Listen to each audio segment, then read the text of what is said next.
은혜 아니면 살아갈 수가 없네. 복음마저도 다 주의 것이니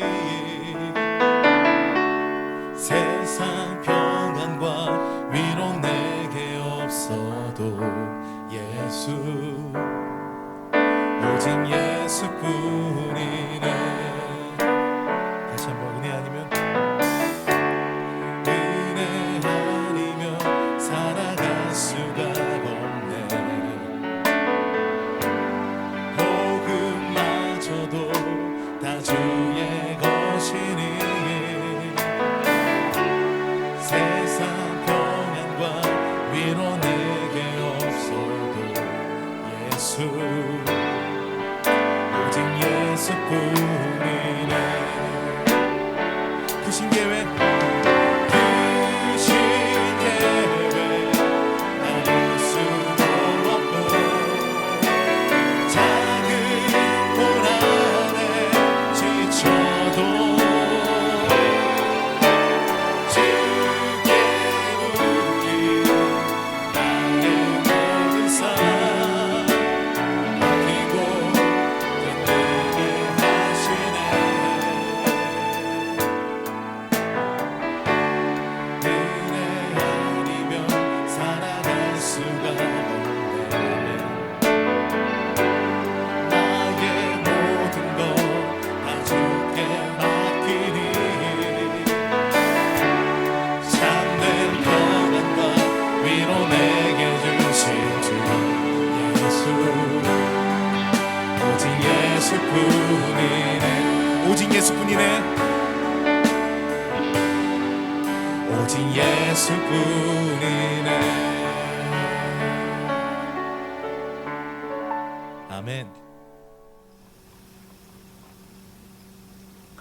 할렐루야. 9월 3일 목요일 데일리 큐티입니다. 오늘 말씀은 창세기 38장 1절부터 30절 말씀입니다.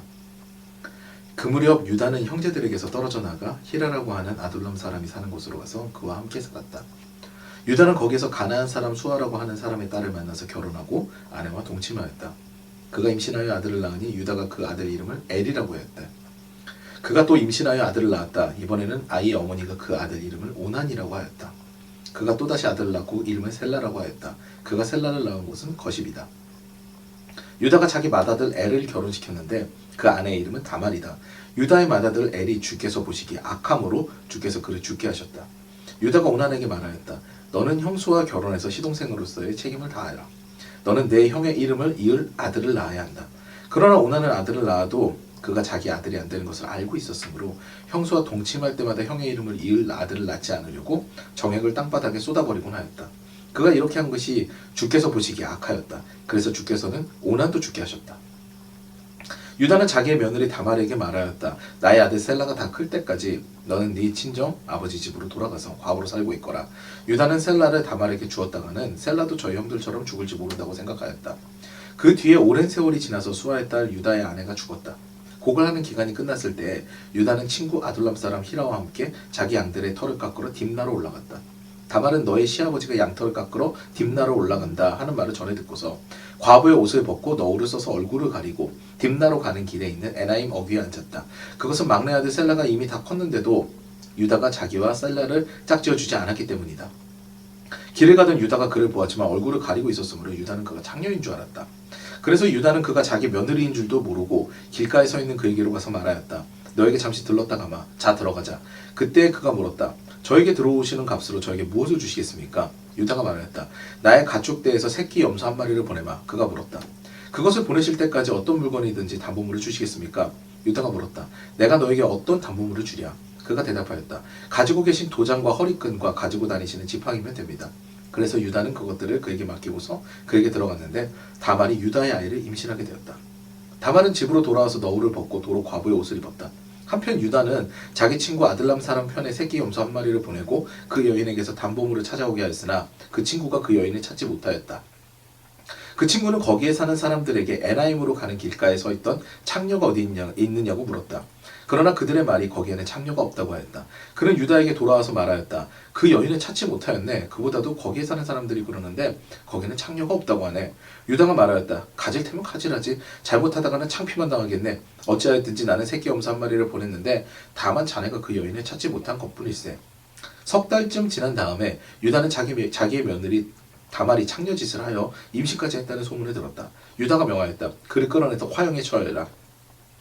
그는 끌려 나오면서 시아버지에게 전가를 보냈다. 저는 이 물건 임자의 아이를 배웠습니다 하고 말하였다. 다말은 또 말을 계속하였다. 잘 살펴보십시오. 이 도장과 이 허리끈과 이 지팡이가 누구의 것입니까? 유다는 그 물건들을 알아보았다. 그 아이가 나보다 옳다. 나의 아들 셀라를 그 아이와 결혼시켜야 했는데 하고 말하였다. 유다는 그 뒤로 다시는 그를 가까이 하지 않았다. 다말이 몸을 풀 때가 되었는데 태 안에는 쌍둥이가 들어있었다. 아기를 막 낳으려고 하는데 한 아기가 손을 내밀었다. 산파가 지롱색 실을 가져다가 그 아이의 손목에 감고서 말하였다. 이 아이가 먼저 나온 녀석이다. 그러나 그 아이는 손을 안으로 다시 끌어들였다. 그런 다음에 그의 아우가 먼저 나왔다. 산파가 어찌하여 네가 터뜨리고 나오느냐 하고 말하였다. 그래서 이 아이의 이름을 베레스라고 하고 그의 형 곧 진홍색 실로 손목에 묶인 아이가 뒤에 나오니 아이 이름을 세라라고 하였다. 아멘. 저는 오늘 이 말씀으로 네가 나보다 옳다라는 제목으로 오늘 새벽 큐티 말씀을 나누고자 합니다. 이 이야기는 굉장히 논란이 많이 되는 이야기 중에 하나이지요. 시아버지와 며느리가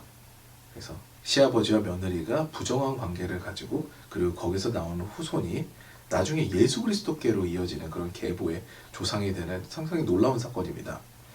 그렇다면 이 사건을 우리가 접하게 되면서 의문이 몇 가지가 듭니다. 하나님께서는 왜 굉장히 이상한 이 고대 풍습을 용납하시는가? 여기서부터 우리가 의문을 갖게 되죠. 그러니까 형이 죽게 되면은 동생이 그 형의 아내와 결혼을 하여서 그 씨를 잇게 하는 그런 고대 풍습을 왜 하나님께서 용납을 하실까? 이게 궁금하지 않으십니까? 저도 이게 상당히 궁금했습니다. 가뜩이나 하나님께서는 사람이 남자와 여자가 한 몸을 이루어서 가정을 이루어 가시는 게 하나님의 계획이시거든요. 그리고 말씀하신 말씀이었고요. 그런데 하나님께서는 이 고대 풍습에 대해서는 용납이나 아니면 허용의 그런 개념으로 우리가 이해를 하면 안 됩니다. 그 당시의 문화와 그 당시의 풍습에 대해서 하나님께서 그 부분에 그냥 유예하시는 것으로 우리가 이해를 해야 되는 부분이지요. 하나님께서는 우리 인간들에게 자유의지를 주셨고 그 의지대로 살아가는 것에 대한 존중을 주십니다. 이것이 하나님의 사랑이십니다. 우리가 세상을 어떻게 해석을 하든지 인생을 어떻게 해석하든지 하나님께서는 그 부분에 대해서 크게 개입하지 않으십니다. 그렇기 때문에 예전에 어떤 세속적인 교수님과 캔터베리 대주교, 영국 성공의 수장이시죠. 그 두 분의 대담에서 가장 이슈가 되었던 게 이런 부분입니다. 세상의 악이 창궐하는데 왜 하나님은 보고 계시기만 하는가? 근데 그것을 우리가 이해하기 위해서는 하나님께서 우리에게 자유의지를 허락하셨고 굉장히 인격적인 분이시기 때문에 그 부분에 대해서 우리를 이해해 주시고 유예해 주신다라는 의미로 우리가 해석을 해야 됩니다. 두 번째로는 그 세 아들 중에서 엘과 오난이 죽는 것에 대해서 우리가 주목할 필요가 있습니다. 아무리 하나님께서 그 이상한 고대 풍습들 그런 문화들에 대해서 유예하신다고 할지라도 악을 행하는 자에 대해서는 반드시 처벌을 하십니다. 그래서 엘이 무슨 악을 정했는지는 모르겠습니다만 이름을 미루어 봤을 때 엘은 하나님이거든요. 굉장히 오만하고 교만한 사람이었을 확률이 높다고 이런 학자들이 이야기를 합니다. 그러니까 그런 하나님과 같은 그런 일을 하려고 했던 엘이기 때문에 그런 악을 행했기 때문에 하나님께서 처벌하셨다 이렇게 해석하는 학자들이 많죠. 어쨌든 악을 행했기 때문에 엘은 죽습니다. 그리고 오난 같은 경우에도 자신의 몫이 형의 몫으로 정해진 것이 자신의 몫이 되지 않을 것으로 생각을 했기 때문에 부정한 일을 합니다. 그렇기 때문에 오난도 결국 죽습니다. 그리고 여기서 또 우리가 주목해야 될 것은 그 아버지인 유다 같은 경우에도 악을 행합니다. 어떤 악을 행할까요? 책임을 회피합니다.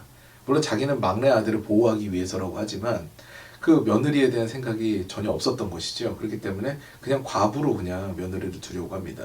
이때 다말이라는 며느리는 지혜로움을 발휘합니다. 이 고대의 풍습과 문화 안에서 어떻게든 내가 자손을 남겨야겠다라는 그런 사명감을 갖게 되죠. 그러니까 다말의 행동이 굉장히 정의롭다. 아니 어떻게 시아버지와 관계를 가질 수가 있느냐 이걸 따지기 전에 그 문화 안에서 정욕이 아닌 집안의 권리를 위해서, 집안과 그다음 자신의 권리를 위해서 자신의 부정을 통해서 집안을 살리겠다라는 그런 신념과 사명감, 그런 책임을 우리는 봐야 되는 것이죠. 오늘 말씀 같은 경우에는 이 모든 것을 종합하여 보게 되면은 하나님의 계획은 그 문화와 풍습과 그 상황 가운데서도 늘 하나님의 계획은 실현되고 있고 하나님의 역사는 흘러가고 있습니다. 또한 우리가 주목해야 될 것은 그곳 가운데서 하나님께서 그 문화를 인정하시고 이해하시고 또 유의하시는 부분이 있지만 악을 절대 행해서는 안 되고, 그리고 내가 맡은 사명이 있다면 그 사명을 온전히 감당해야 된다는 것을 우리는 알 수가 있습니다. 주님께서 여러분과 저에게도 허락하신 사명이 있을 것입니다. 그 사명에 늘 집중하여서 하나님께서 원하시는 길을 걸어가게 된다면 하나님께서 함께하여 주실 거고 또 풍성함으로 우리 채워주실 줄 믿습니다. 그 풍성함이 늘 가득한 저와 여러분 되시기를 주님의 이름으로 축원합니다. 기도하시겠습니다. 사랑과 은혜가 많으신 하나님 아버지 감사합니다. 하나님, 오늘도 우리가 유다와 다말의 이야기를 보면서 말씀을 나눴습니다.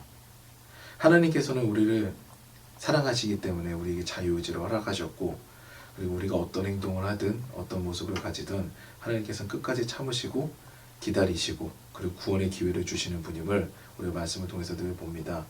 우리가 그 기회 동안에 악을 행하지 않도록 주의하도록 도와주시었고, 무엇보다도 주님께서 우리 각자에게 사명을 주셨을 텐데 그 사명에 집중하여서 그 사명을 이루어가는, 그리고 그 사명을 향해 정진해 나가는 우리의 삶이 되도록 도와주시옵소서.